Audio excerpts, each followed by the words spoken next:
You're listening to the Dibbly Dobbly Podcast. Remember to like, share, comment, subscribe, and click the bell to make sure you get the latest episodes of the podcast. Be sure to like and share our Facebook page and follow us on Twitter and on Instagram.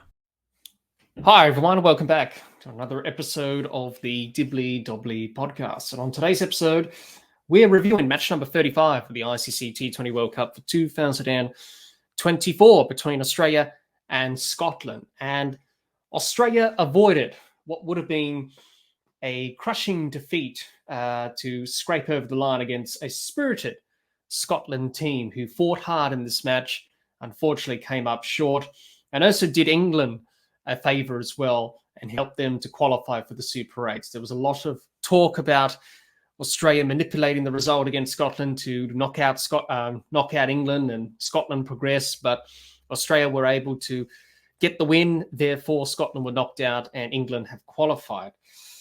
Scotland, on the other hand, will be disappointed, but they should hold their heads up high. It was a spirited performance. They played really well in this game and challenged Australia with both bat and ball at times in this match.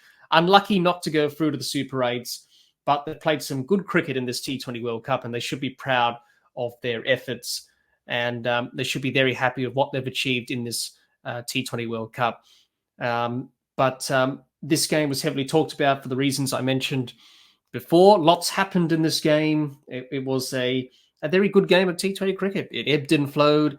One side was in front, the other side was in front as well. And it was just a magnificent game of cricket to watch. So there's plenty to unpack, plenty to talk about. So without further ado, let's get into it. Let's have a look at the match summary from match number 35 of the ICC T20 World Cup for 2024 between Australia and Scotland from the Darren Sammy National Cricket Stadium. Scotland batted first and made 5 for 180 from their 20 overs. Brandon McMullen top scored 60 and Glenn Maxwell took 2 wickets for Australia.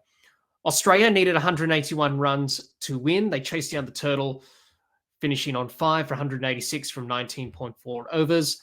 Travis Head top scored with 68 and Mark Watt and Safan Sharif took 2 wickets each for Scotland. Australia won by 5 wickets and Marcus Stoinis was named player of the match. What were the key moments and key factors from match number 35 of the ICC T20 World Cup for 2024 between Australia and Scotland? Brandon McMullen's innings of 60 plus the partnership he shared of 89 for the second wicket with Munsey set the platform to guide to Scotland to 5 for 180.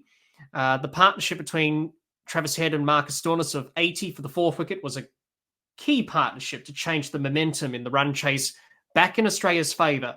Australia were 3 for 60 when they came together, needing 107 from 10 overs, with the required run rate climbing up towards 11 and 12. That partnership was a pivotal partnership for Australia in the run chase. Also, Travis Head, his drop catch, Scotland dropped him on 15, and that was costly. That costly drop saw him score 68, a golden opportunity that Scotland couldn't capitalise on in the run chase. It could have changed things in favour of Scotland. But that drop catch of Travis Head on 15 proved to be costly, and it was definitely a key moment in this game. So those were the key moments and key factors from match number 35 of the ICC T20 World Cup for 2024 between Australia and Scotland. Let's talk about how both Australia and Scotland performed in match number 35 of the ICC T20 World Cup for 2024. And let's talk about Australia and talk about their performance, first of all, with the bat and with the ball. We'll start with the Australian batters and their performance in this game. It was a mixed bag batting performance by Australia in this match, but in the end, they got the job done in the end. It wasn't a clinical batting performance, but it was very scrappy and not quite free-flowing, as we've seen from Australia throughout the whole of the tournament thus far. Chasing 180 was achievable on a very good pitch here in St. Lucia. The pitch was very good for batting, no gremlins or demons in the surface. So chasing 180 for Australia was gettable and achievable. In the end, that proved to be the case. But they struggled in the power play. They were 2 for 36 in the power play. Scotland were 1 for 54 in the power play, and the Scotland bowlers were bowling really, really well and put Australia under some sort of pressure in the early stages of the run chase. At 3 for 60, Australia were in a bit of trouble, needing 107 off the final 10 overs, with the required run rate climbing towards 12 and over at that stage. Then enter Marcus Stoinis and obviously Travis Head. They batted really well together. Both of them shared they're a good partnership of 80 for the fourth wicket. Pretty much changed the game back in Australia's favour, and also put pressure on the Scotland bowlers as well. And both of them batted well. That partnership got Australia back into the match. Also, Travis Head was dropped on 15. It was a costly drop catch by Scotland, dropped him on 15, and he went on to make 68. And then, obviously, Tim David, Matthew Wade came in, finished off the job, and got Australia over the line. So, as I said, it was a pretty patchy, scrappy performance with the bat from Australia. But I think they'll be pleased that they found a way to get the runs and chase down the target in the end. It will put them in good stead going into the Super 8s. Obviously, they'll be pleased that Travis Head has got a big score in this tournament. He's been pretty quiet in the tournament thus far, Travis Head. Obviously, had a great IPL recently, but he's been a little bit quiet in this T20 World Cup. But until this game against Scotland, I think Australia will be pleased to see him in the runs. Marcus Stoinis continues his great vein of form. Obviously, another player of the match performance. His innings, when Travis Head got out, once the partnership was broken between him and Stoinis, it was really up to Marcus Stoinis to really pick up where Travis Head left off. And he certainly did that, Marcus Stoinis, 59 of 29, striking at 203. And I think for Marcus Stoinis, we've seen in this tournament by him, he's been able to contribute with bat and ball. He didn't bowl in this game, obviously, because Australia were keeping him fresh and giving him a bit of a game off with the ball going into the Super 8s. But as we've seen in the 4 games in the group stage, he's always contributed with runs. He's taken wickets. And, in this game against Scotland, his innings was pivotal. The way he finished off the job towards the end with Travis Head. And once Travis Head got out, as I said, he was able to, unleash and really put Scotland under pressure. So it's good to see Marcus Stoinis finally contributing in the way he has been. He hasn't done that for a while for Australia, but it's good to see him do that. And then obviously, I think Australia would be pleased that Tim David got out there and got some runs. He hasn't had much game time in terms with the bat in this group stage. So I think for Australia, for looking forward to the Super 8s, I think they'll be pleased that Tim David got a bit of game time. 24 not out of 14. Tim David doing what he does best, comes in, whacks it all around the park, and pretty much finished off the job with Matthew Wade, who was out there as well.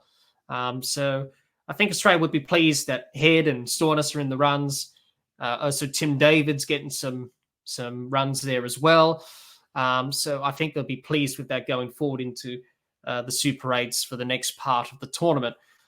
David Warner, Mitchell Marsh, Glenn Maxwell didn't really contribute all that much in this game, so they'll be disappointed about not contributing that much. But really, it was Travis Head, Marcus Stoinis. Really, those two were the standout batters for Australia in this game.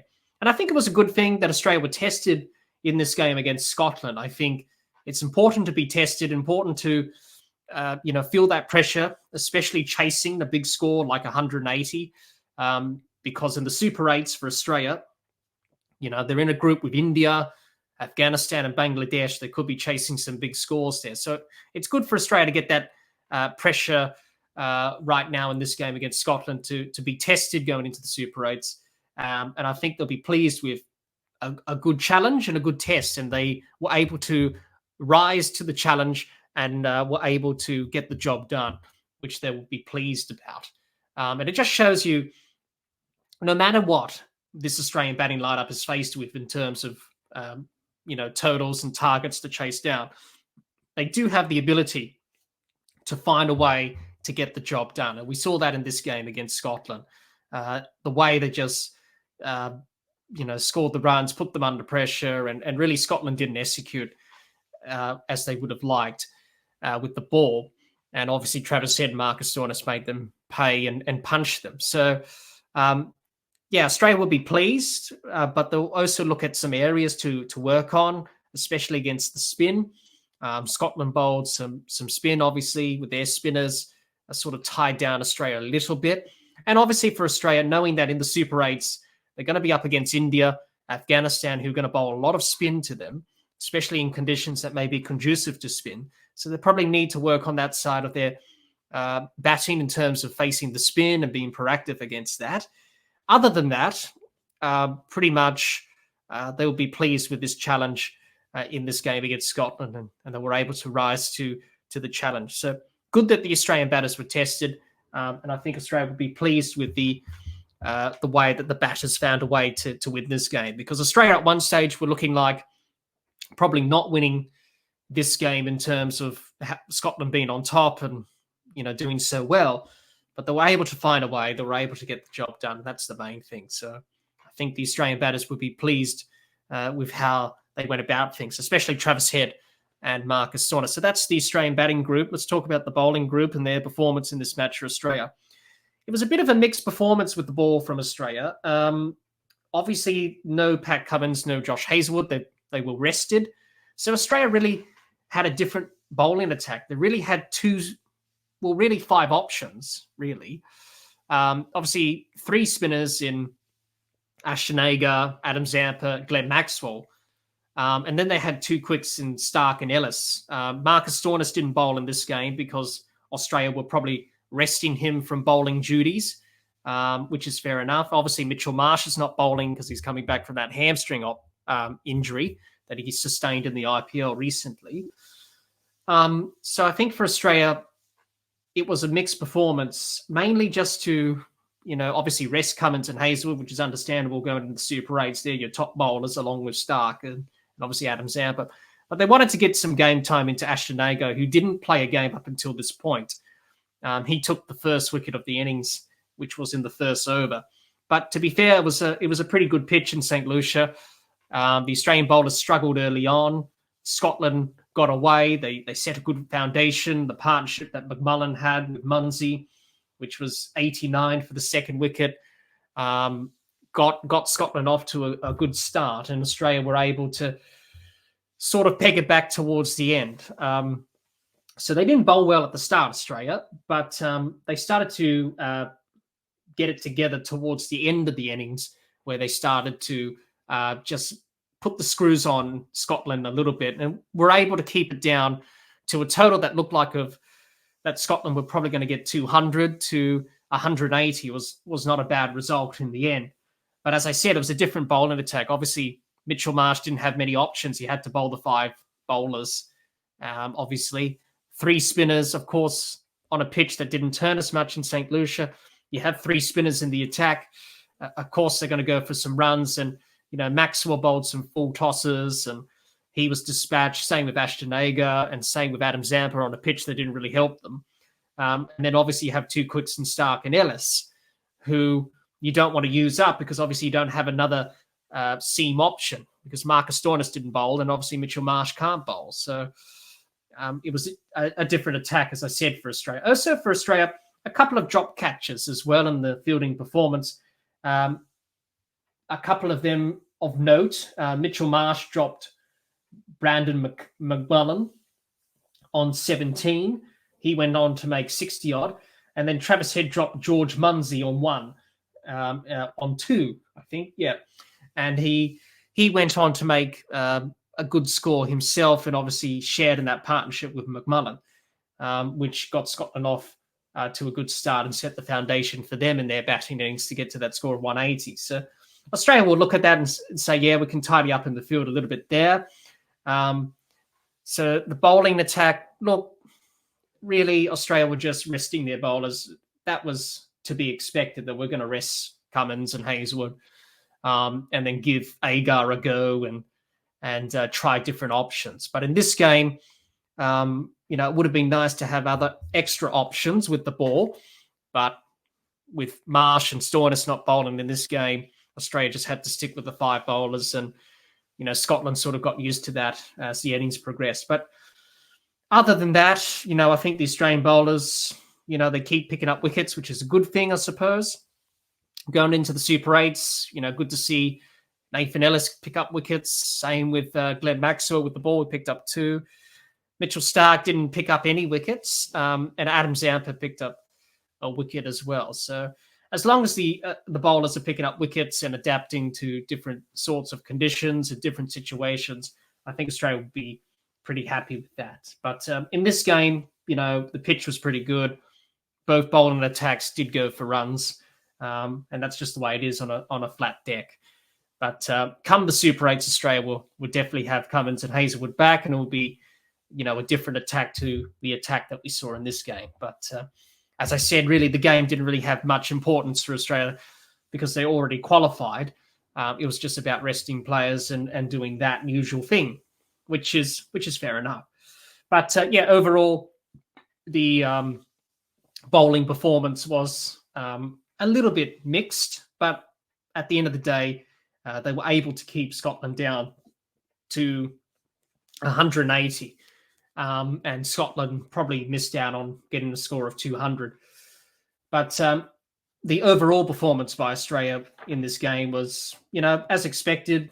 They got the job done, and that's all that matters. They got the win, and now they turn their attention to the Super 8s and looking forward to that part of the tournament. But I think they'll be pleased that they found a way with the bat and also with the ball in this game against Scotland. And they were certainly tested against this Scottish team who played pretty well in this game.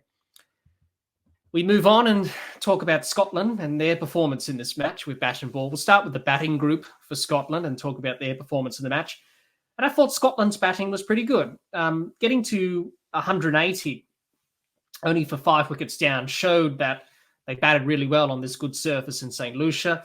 They weren't afraid to take it to the Australian bowlers. They were up for the challenge, up for the task, and they delivered. They put Australia's bowlers under pressure early on, really capitalised in the power play. And I think Scotland would have been disappointed. They should have got more runs. You say that in hindsight, we should have got more. But they were on track for a score of over 200 at one stage. That would have been enough probably. But they sort of lost momentum towards the end of the innings when Australia applied the brakes. Australia adapted.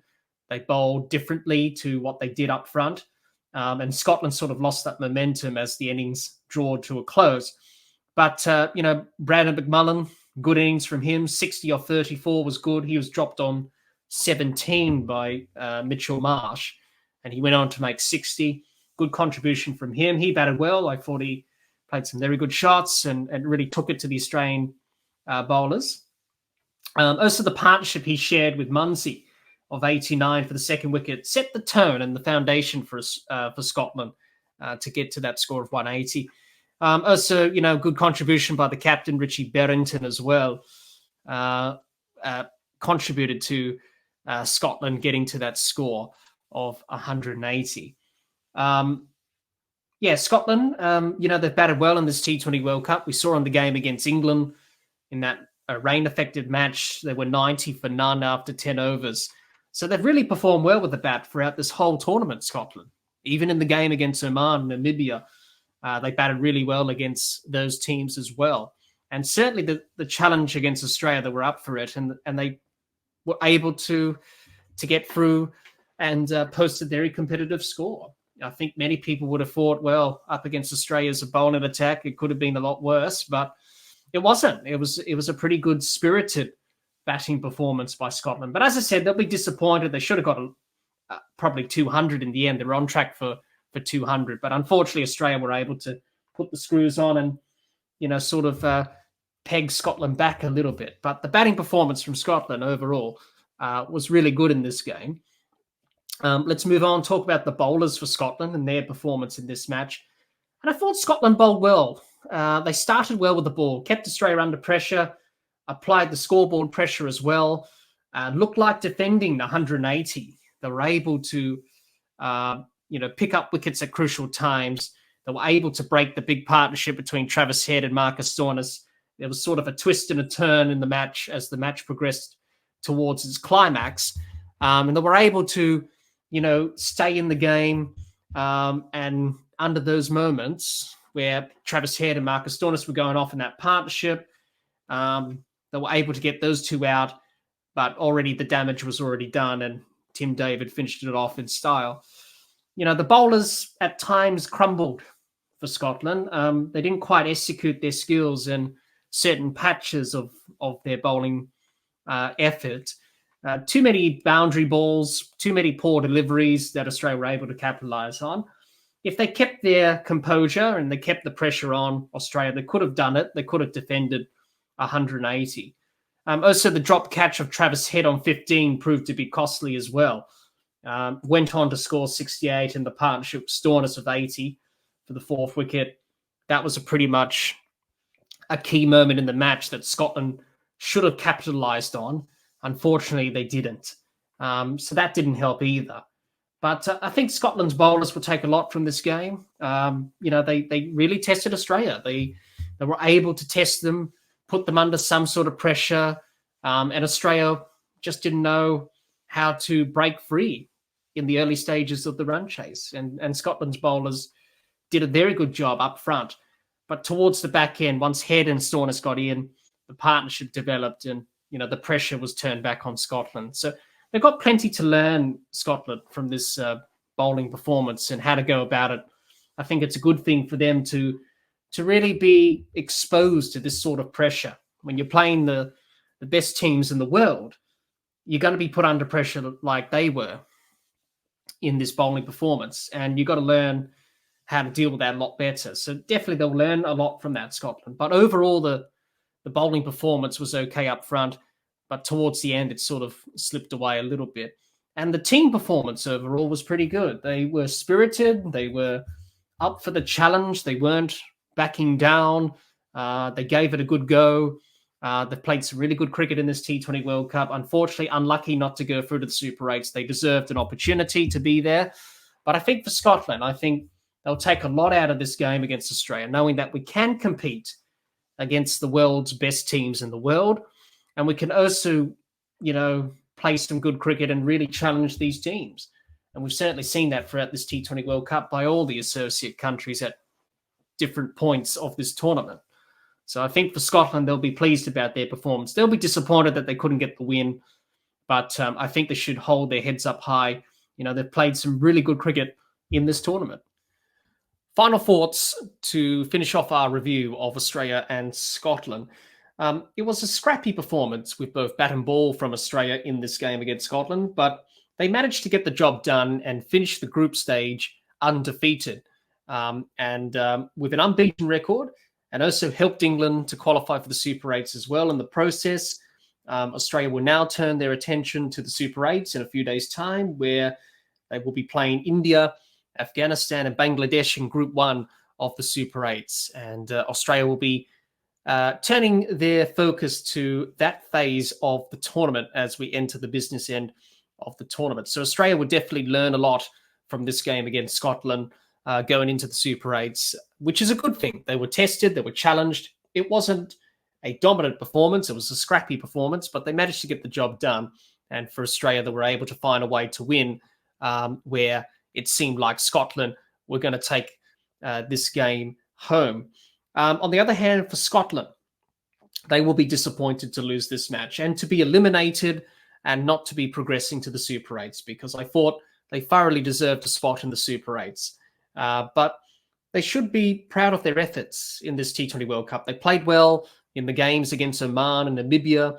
They also did well against England. Unfortunately, that game was washed out. The game against Australia, they challenged Australia with both bat and ball at times in this match. But unfortunately, they couldn't finish off the job, and Australia were just too strong in the end and got the job done. But for Scotland, I think they will be very pleased with this result. I think it's probably one of their best T20 World Cup results for a very long time. So they'll be pleased with that. They'll be pleased that we've done a lot of good things in this tournament. It's unlucky that we're not going to go through to the Super 8s, but for Scotland, they've played some good cricket in this tournament. They should be proud of their efforts, and hopefully we see them back in the T20 World Cup in 2 years' time, because they'll be determined to do well in the next tournament in 2 years' time. But unfortunately, this game against Australia wasn't to be.